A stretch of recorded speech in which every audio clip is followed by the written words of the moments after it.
اور اے محمد صلی اللہ علیہ وسلم اس طرح ہم نے اس قرآن عربی بنا کر نازل کیا ہے اور اس میں طرح طرح سے تنبیہات کی ہیں، شاید کہ یہ لوگ کجروی سے بچیں یا ان میں ہوش کے آثار اس کی بدولت سے پیدا ہوں۔ تو یہاں پہ قرآن کریم کے نزول کا مقصد بتایا جا رہا ہے اللہ تعالیٰ کی طرف سے، کہ اللہ تعالیٰ فرما رہے ہیں کہ ہم نے یہ قرآن آپ صلی اللہ علیہ وسلم کے اوپر قلب پر ہم نے نازل کیا، اور اس میں طرح طرح کے وارننگز ہیں، طرح طرح کی تنبیہات ہیں،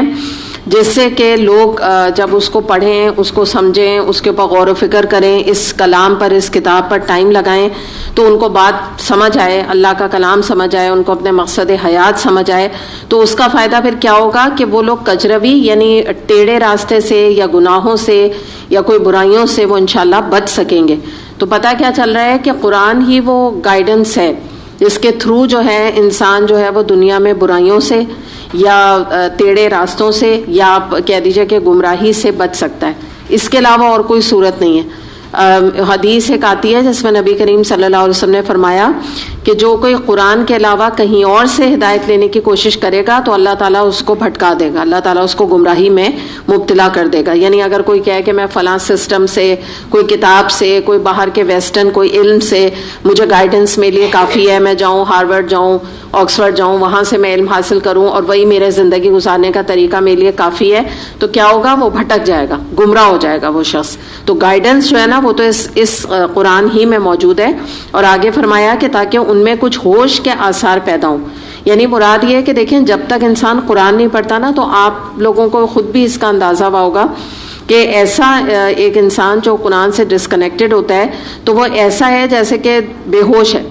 یعنی اس کو کچھ ہوش نہیں ہے حقیقت کا، ٹھیک ہے؟ ویسے تو آپ کو چلتا پھرتا وہ دکھ رہا ہے، دنیا کے بارے میں تو خوب پتہ ہے، کھا رہا ہے، پی رہا ہے، کوئی یعنی حقیقتاً میں نہیں بے ہوش پڑا، لیکن قرآن کے جو اللہ کا ذکر ہے، قرآن ہے، اس کے احکامات ہیں، اس سے وہ بالکل غافل ہے، جیسے ایک بے ہوش آدمی ہوتا ہے، اس کو کچھ نہیں پتہ ہوتا۔ تو یہی حقیقت ہے جس کا ادراک یہاں کیا جا رہا ہے کہ جب تم قرآن پڑھو گے تو اللہ تعالیٰ فرما رہے ہیں کہ تبھی تم ہوش میں آؤ گے، جو تم اس وقت بے ہوشی کی زندگی گزار رہے ہو۔ اور مراد بھی یہی ہے کہ اس قرآن کا مقصد کیا ہے کہ ہم اپنی غفلت سے جاگیں۔ جب تک دیکھیں انسان قرآن نہیں پڑھتا ہے تو بڑی ایک اپنی منمانی کی زندگی اور غفلت کی زندگی گزارتا ہے، جو جی چاہتا ہے کر لیتا ہے، جو ڈیسیشن چاہتا ہے لے لیتا ہے، کوئی